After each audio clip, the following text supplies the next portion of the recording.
Terima kasih, selamat pagi pada Mas Asad yang banyak terlibat dalam sidang-sidang IPCC. Yang saya hormati juga pada Pak Sarwono, pada Pak Rahmat Fitular, dan Ibu Nur Masripatin, dan juga Pak Direktur Pak Wahyu di sini. Assalamualaikum warahmatullahi wabarakatuh. Waalaikumsalam. Jadi baik-baik Bapak dan Ibu hadirat sekalian, saya pada kesempatan ini mendapat kesempatan dari KLHK untuk memaparkan kira-kira IPCC AR6 untuk working group 1. Jadi saya mohon izin share screen dulu. Jadi sesuai judul dari pertemuan hari ini adalah bagian dari assessment report IPCC secara keseluruhan. Jadi kita lihat biasanya working group 1 itu dianggap sebagai problem permasalahan. Nanti solusinya adalah working group 2 dan 3 yaitu adaptasi dan mitigasinya. Tetapi selain untuk problem ini kita juga menjadi diharapkan menjadi solusi karena ada beberapa isu yang sebenarnya juga kami tampilkan di sini. Baik Bapak Ibu, jadi saya sendiri adalah Profesor Meteorologi dan Klimatologi BPPT, sekarang BRIN, dan juga sebagai IPCC Working Group One Vice Chair. Ya, saya mewakili negara-negara Asia Tenggara dan negara-negara Pasifik Barat Daya. Jadi ada 4 perwakilan dari region ini, yaitu dari Indonesia, Malaysia, Australia, dan Selandia Baru. Baik Bapak Ibu, jadi saya masuk pada materinya. Jadi apa sebenarnya yang sudah kami lakukan di IPCC? Salah satunya udah kita mendapat Nobel Peace Prize pada tahun 2007 bersama mantan Wakil Presiden Amerika, Al Gore. Karena Al Gore itu membuat film yang bisa mempublikasikan dengan bahasa yang sederhana mengenai apa yang terjadi dan isu-isu masalah perubahan iklim. Selanjutnya dalam sejarahnya tadi sudah banyak dipaparkan oleh Pak Wahyu dan Pak Asad. Jadi IPCC itu sebenarnya ada badan khusus dari PBB yang membicarakan masalah sains perubahan iklim. Jadi sainsnya. Jadi karena ada lagi badan yang kedua yaitu UNFCCC yang banyak bicara masalah polusi atau kebijakan. Jadi dalam sejarahnya IPCC dibentuk oleh World Meteorological Organization dan UNEP. Lalu produknya yang pertama itu, assessment report pertama, itu menjadi dasar pembentukan dari UNFCCC. Ya. Lalu juga yang kedua, menjadi dasar pembentukan Kyoto Protocol. Jadi kalau pernah mendengar Kyoto Protocol itu agak lama sekali, jadi itu adalah dasarnya itu adalah laporan IPCC. Sementara laporan keempat itu yang tadi saya gambarkan menjadi hadiah Nobel Peace Prize itu pada tahun 2007. Jadi membawa perdamaian dalam hal iklim. Dan assessment report yang kelima ini mengantar kita pada Paris Agreement. Paris Agreement itu pengganti dari Kyoto Protocol, ya. Jadi itu hasil dari assessment report kelima. Saya nggak tahu assessment report keenam ini akan mengarah kemana, tapi pasti akan menunggu dulu dari working group 2 dan 3. Jadi IPCC itu adalah diatur dengan ruling body-nya itu dengan plenary session. Jadi kita dalam setiap tahun itu ada plenary session yang tadi saya bilang dari KLHK biasa hadir, biasanya Pak Asad ini hadir di sana. Dan juga kita sebagai IPCC Bureau Member itu mengatur cara kerja di IPCC itu. Dan saya adalah satu dari 34 orang yang menjadi anggota Bureau Member. Jadi ini tadi gambarannya apa yang produk pertama, kedua, ketiga, keempat yang mengantar kita dalam berbagai negosiasi perubahan iklim. Ya, yang contohnya yang kelima itu adalah untuk masalah Paris Agreement. Jadi dalam istilah PBB itu mereka ingin mengadakan komunikasi pada publik, jadi semuanya harus diarahkan pada satu bahasa. Jadi tujuan utamanya adalah mengajak pada satu bahasa yaitu menuju pada Sustainable Development Goal. Dan di sini kita lihat pada Sustainable Development Goal nomor 13 yaitu Climate Action. Di sinilah IPCC berperan. IPCC di antaranya IPCC dan UNFCCC dan juga nanti diperkirakan ada satu yang bagian operasional yaitu GFCS. Nah inilah bagian-bagian dari development goal yang ingin kita raih dalam 2030. Saya kembali ke basic sedikit ya Bapak Ibu sekalian.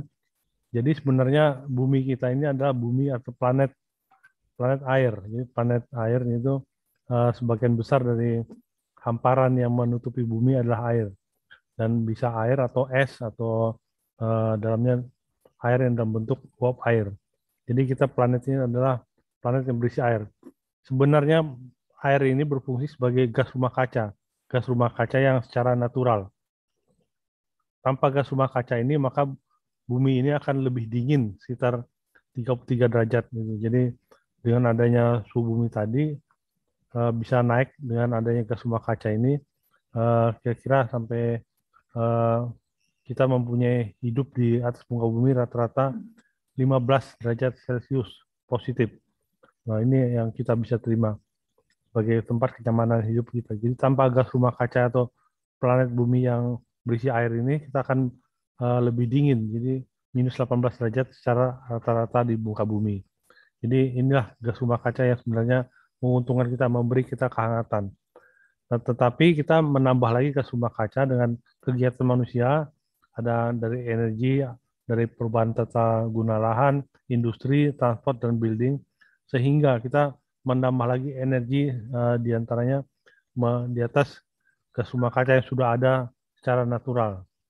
Jadi kalau kita lihat dalam sejarah bumi ini sampai jutaan atau ribuan tahun, sebenarnya ada siklusnya itu naik turun ini. Kalau ini ada CO2, ada mungkin metana atau yang bawahnya ada nitrous oxide dari industri atau transportasi.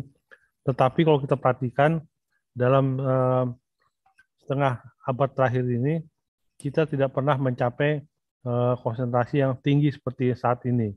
Saat ini sudah contohnya gas rumah kaca CO2 atau karbon dioksida sudah sampai di atas 404 per million atau ppm 4 per million. Jadi ini adalah rekor yang sebenarnya dicapai dan belum pernah kita capai sebelumnya. Itu makanya kita kenal unprecedented kalau bahasa Inggrisnya.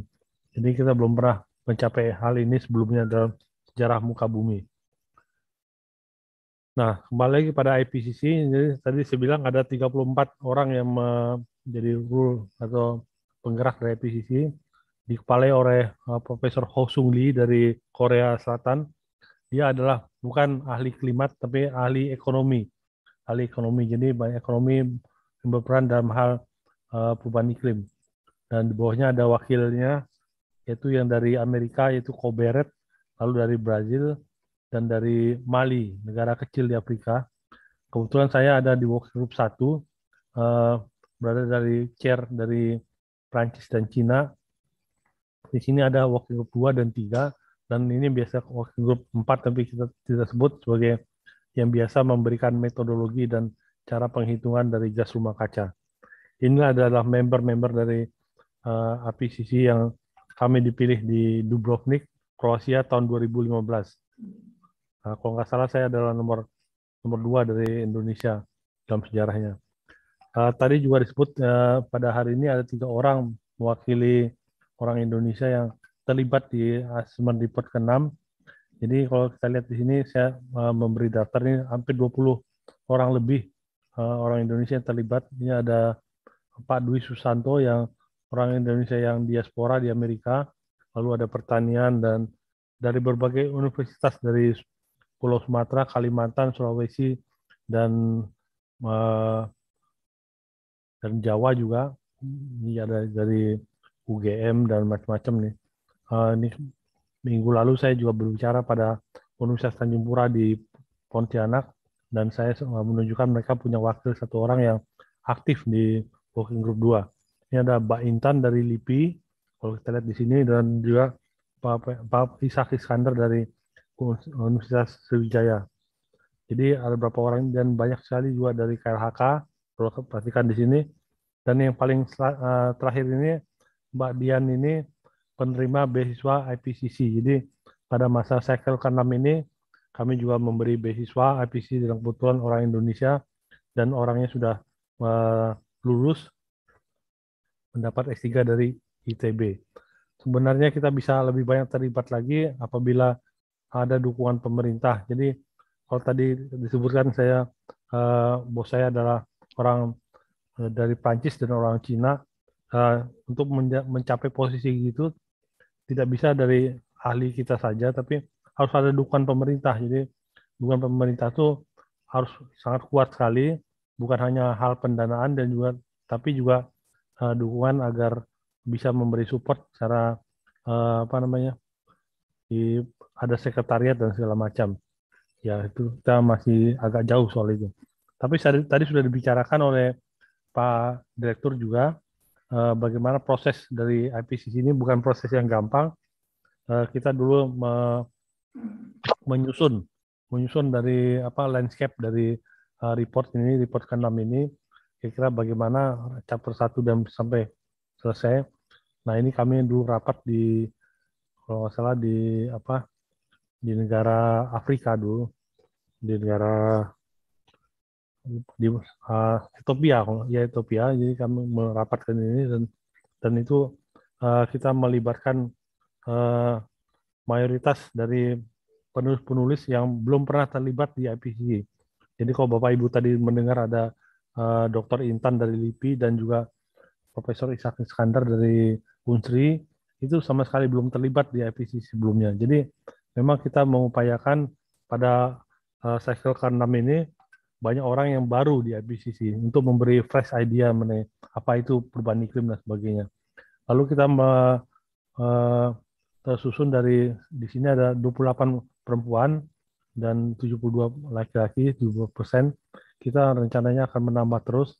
Dan ini setiap proses-proses dari laporan itu ada melalui proses review dari government. Jadi tadi juga digambarkan tadi sudah ada permintaan review untuk sintesis report dari Pak Wahyu tadi bilang.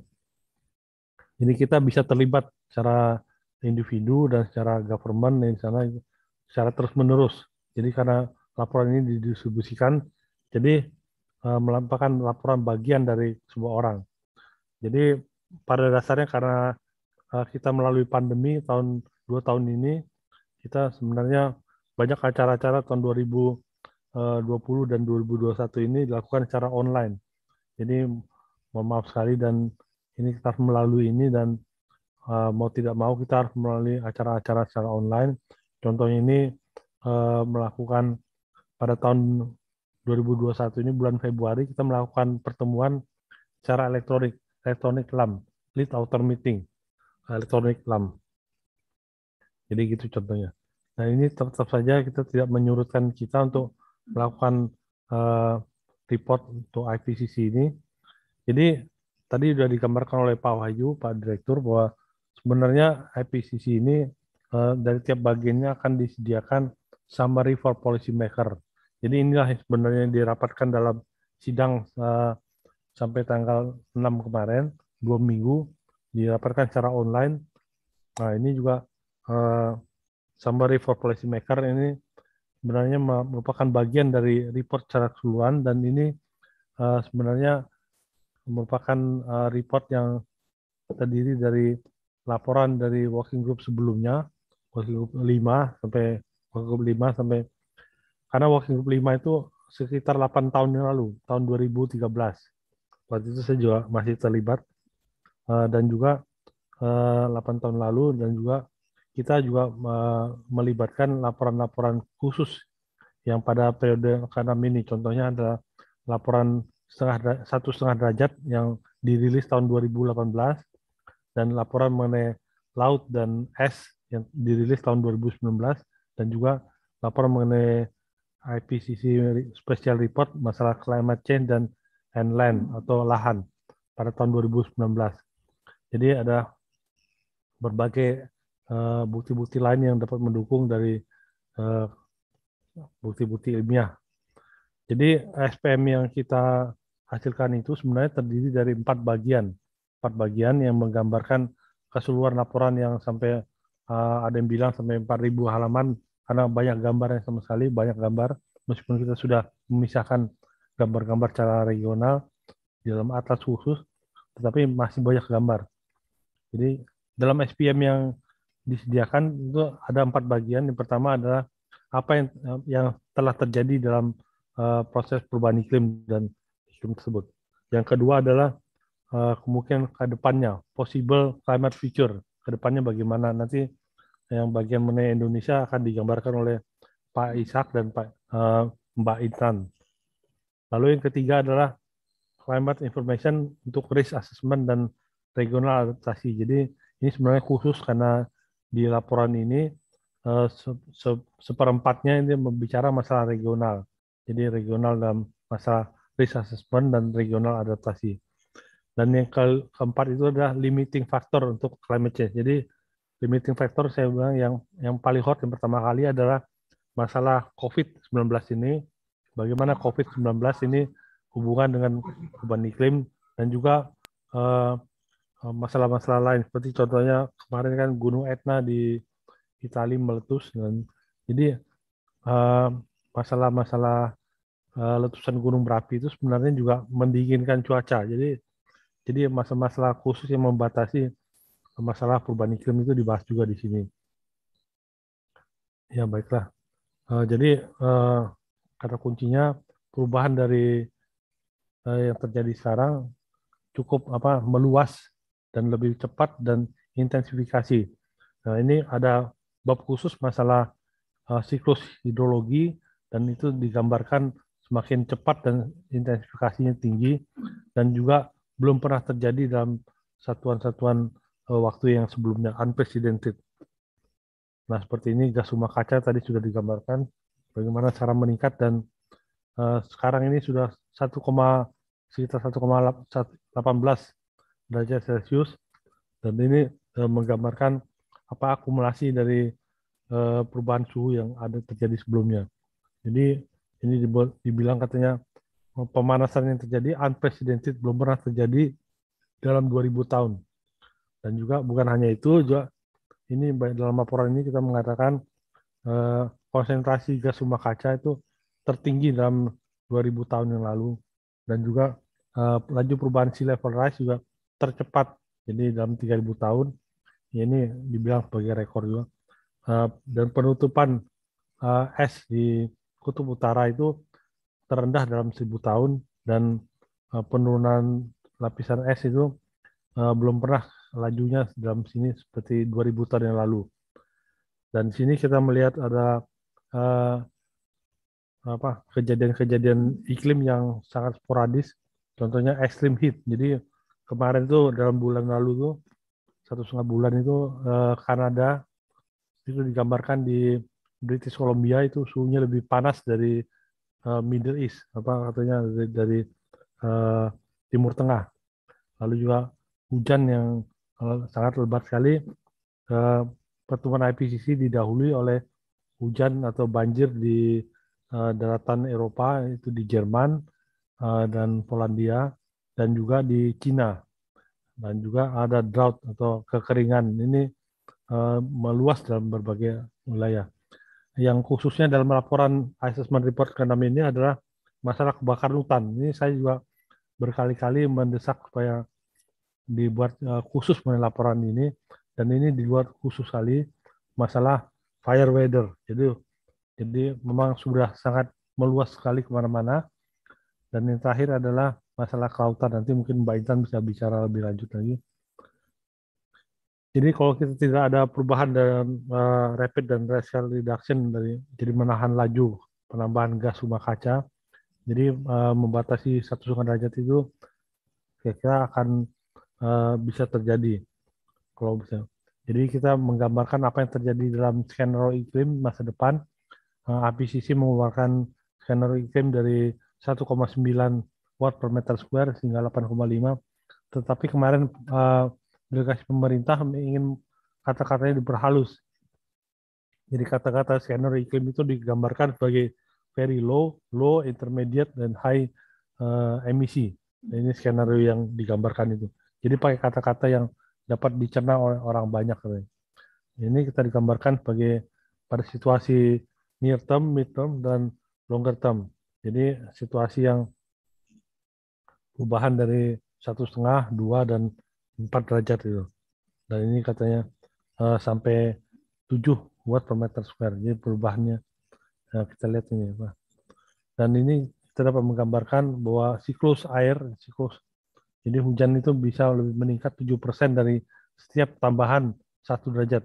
Jadi setiap tambahan 1 derajat itu kira-kira meningkat demikian.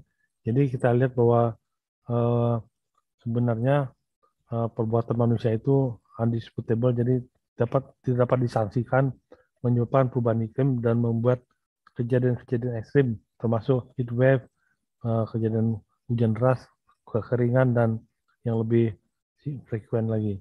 Jadi kalau kita sudah pada Asman Report sampai ke Asman Report ke-5, kita sudah mengetahui cara apa yang dapat beratribusi baik positif dan negatif terhadap perubahan iklim. Jadi dapat memberikan laju peningkatan global warming atau dapat menguranginya. Jadi kita dapat melihatnya secara kegiatan manusia dan kegiatan di alam juga. Seperti tadi saya sebutkan ada letusan gunung berapi dan peningkatan aerosol cooling seperti black carbon, dan juga tadi kan sudah digambarkan ada kebakaran hutan dan sebagainya.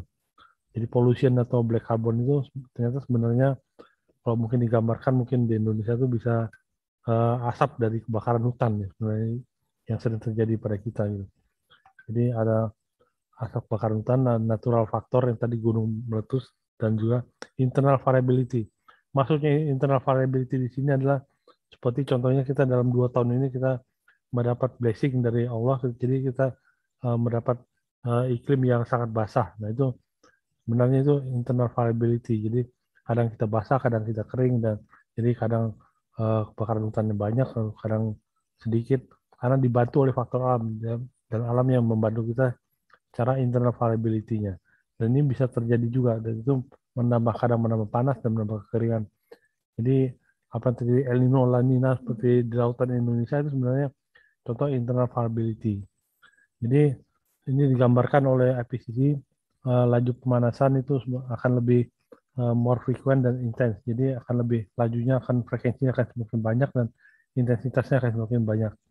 Dan juga laju dari pemanasan di laut itu sudah melihat, jadi kita sudah digambarkan oleh Presiden Joe Biden juga kemarin juga memperingatkan setelah IPCC report ini keluar bahwa ibu kota kita disebutkan katanya terancam, jadi kita harus pindah juga katanya gitu. Meskipun atau orang berkata ini bahasanya terlalu politikal atau gimana, tapi memang itu yang terjadi. Lalu kita bisa melihat di permukaan dunia bahwa frozen area itu permafrost ini permafrost itu banyak yang jadi mulai melting dan ini merubah muka bumi. Jadi kita glasier, kemunduran dari glasier tadi digambarkan di kutub utara, dikira sebelum akhir abad ini nanti akan seluruhnya mencair jadi es di musim panasnya katanya. Jadi ini katanya 40% di munduran dari North Pole atau apa kutub utara itu sebenarnya sudah terjadi dari tahun 1979, dan diperkirakan pada waktu spring itu sudah menjadi ice free. Jadi perubahan iklim terjadi di semua daerah di muka bumi dalam multiple way, jadi cara yang berbeda-beda. Jadi cara kita mengadaptasi itu juga akan menentukan bagaimana selanjutnya. Dalam laporan IPCC ke-6 ini, kita mengeluarkan 2 informasi mengenai region. Yang pertama adalah regional fact sheet atau apa namanya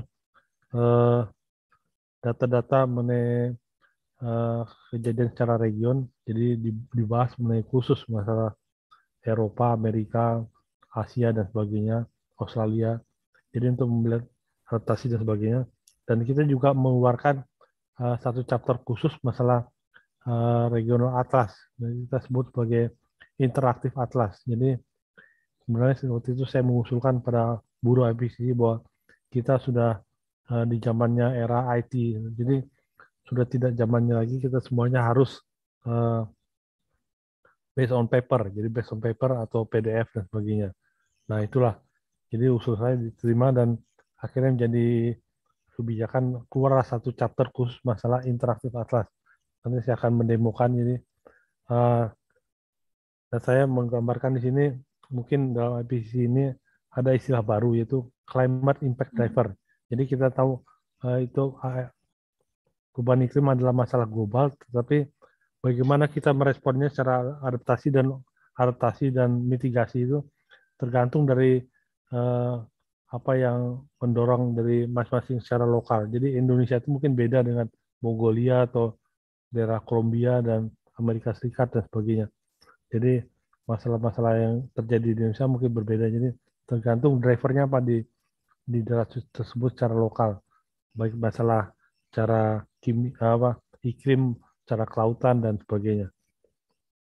Nah di sini juga ada chapter khusus masalah kalau tidak salah chapter 8 itu masalah terjadi secara hidrologi dan itu digambarkan bagaimana proses hidrologi itu mulai makin cepat dengan cuaca yang semakin climate yang semakin panas ini, global warming.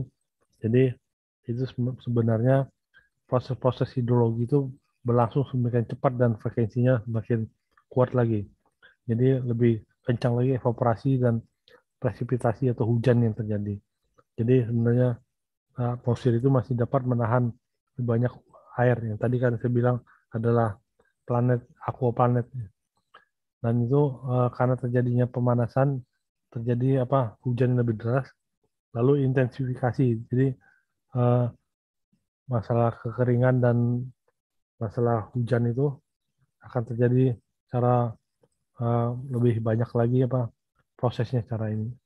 Jadi yang bahas khusus dalam Asman Report ke-6 ini seperti contohnya hujan dan monsun. Monsun ini dibahas khusus terutama pada chapter 11 masalah ekstrim dan chapter 12 masalah region tadi.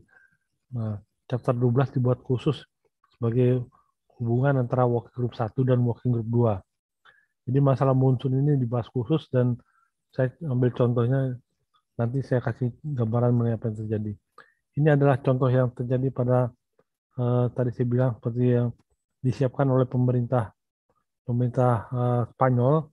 Pemerintah Spanyol membantu kali ini di Asesmen Report ke-5 dibantu oleh pemerintah Belanda untuk membuat peta-peta ini. Jadi nanti bisa dilihat nanti para hadirin sekalian interaktif atlas ipcc.cs. Jadi saya ini sebenarnya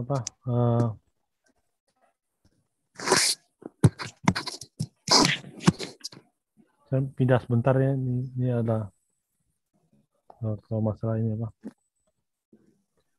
Nah ini contohnya apa yang terjadi dalam interaktif atlas ini. Jadi kalau bisa nanti bisa dilihat ini, jadi kita bisa memilih proyeksinya apa, temperatur, suhu atau hujan ini. Ini bisa dimain-mainkan oleh siapa saja yang punya internet, bisa melihat dari seluruh dunia. Dulu saya juga meminta khusus bagian ini, dan ini contohnya kita masuk ke database bagian Asia Tenggara. Jadi bagian Asia Tenggara kita bisa lihat apa yang terjadi dengan iklim kita, baik dengan suhunya dan dalam skenario iklim dan sebagainya. Jadi saya kembali lagi mungkin kembali lagi pada presentasi tadi. Jadi ini yang khusus dari IPCC Asman Report ke-6 ini interaktif atlas. Kalau tadi saya menyebutkan ada regional fact sheet dan yang kedua adalah interaktif atlas. Kemarin juga pada plenary IPCC yang berakhir tanggal 8, tanggal 6 itu dipertanyakan apa dari pertimbangan interaktif atlas ini secara hukumnya. Cara hukumnya bagaimana, karena selama ini harus tertulis dan harus PDF dan sebagainya. Akhirnya dinyatakan bahwa interaktif atlas ini menjadi suplementari laporan dari IPCC report ini, dan itu bisa diterima oleh delegasi pemerintah Dan inilah jadi masalah kecil yang gitu. Jadi ini bukan bagian dari IPCC report, tapi bagian suplementari, dan ini bisa diakses oleh siapapun yang ada akses internet bisa melihat ini, dan ini adalah salah satu hasil yang bisa kita gambarkan, Leng. Nah, ini tadi regional fact sheet ini yang saya gambarkan. Contohnya nih, saya ambil satu regional fact sheet mengenai Asia. Dalam Asia ini khususnya masalah Asia Tenggara, ini ada cerita mengenai lebih future warming dan rainfall, dan juga ada bicara masalah sea level rise di Mekong Delta River, dan juga sedikit masalah monsun ya. Nah, ini masalah monsun ini juga dibahas di sini. Contohnya dalam summary for policy maker ini yang poin nomor A33 juga dibahas mengenai monsun. Jadi ini adalah kemajuan sedikit dari assessment report kelima, karena assessment report kelima itu tidak menyebut masalah monsun seperti ini.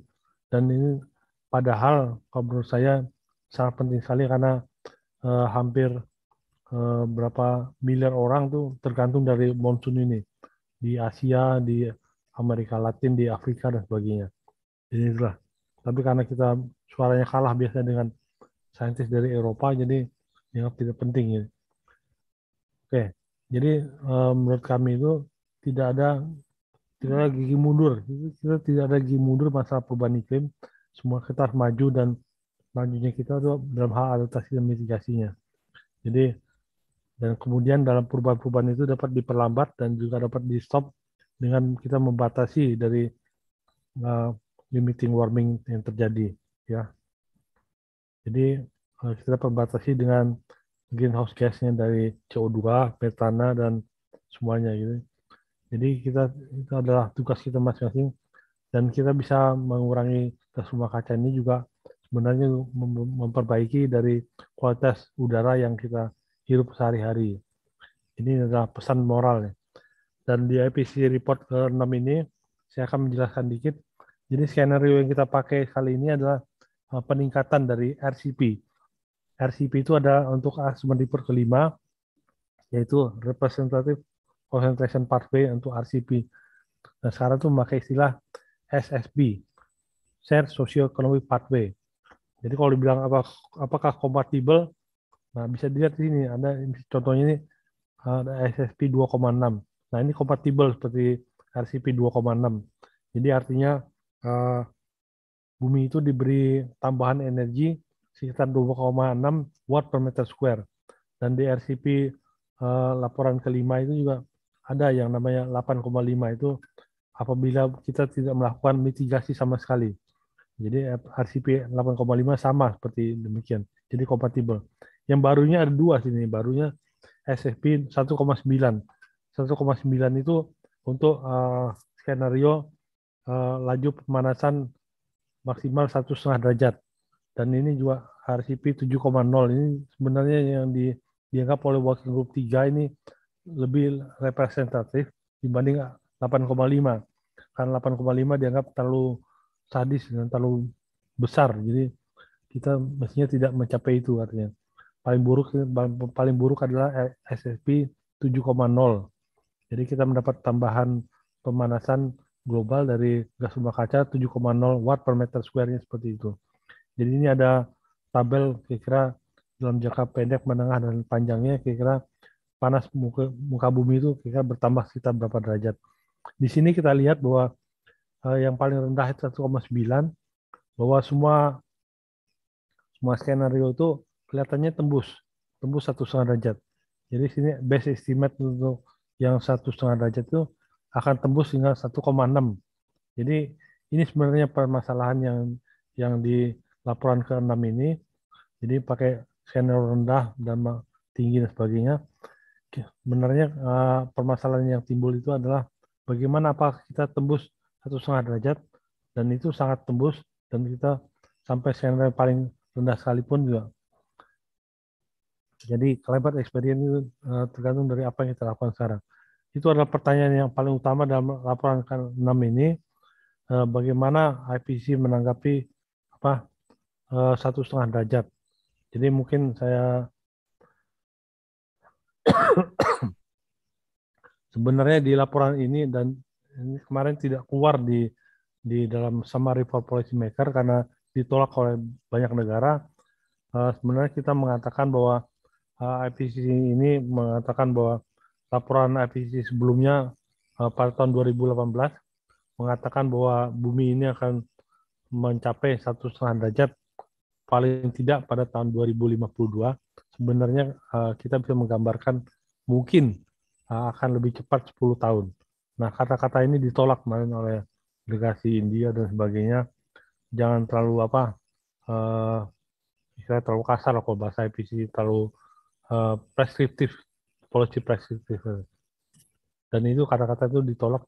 Saya juga, profesor saya dari Jerman, sebenarnya dia, kalau ini tidak ada kalimat ini, jadi sebenarnya laporan IPCC kali ini tidak bunyi dong, katanya. Tidak ada yang hebatnya gitu. Ya itu gimana lagi lah katanya. Jadi jangan preskriptif seperti itu. Dan memang sebenarnya kita dikhawatirkan akan melewati 1,5 derajat dan mencapai 1,6 derajat. Jadi itulah mungkin yang bisa saya gambarkan, Bapak Ibu sekalian. Silakan mengunjungi berbagai media hubungan saya. Jadi ada Facebook, Twitter, Instagram, dan juga YouTube saya. Silakan menghubungi saya kalau mungkin agak kurang jelas dan sebagainya. Selebihnya saya mohon maaf, dan kami dari IPCC baik dari Indonesia dan Asia Tenggara, kalau ada beberapa informasi yang cukup membingungkan Bapak Ibu sekalian, silakan ditanya saja, dan adalah tugas kami sebenarnya untuk menjelaskan pada publik. Demikianlah. Wassalamualaikum warahmatullahi wabarakatuh.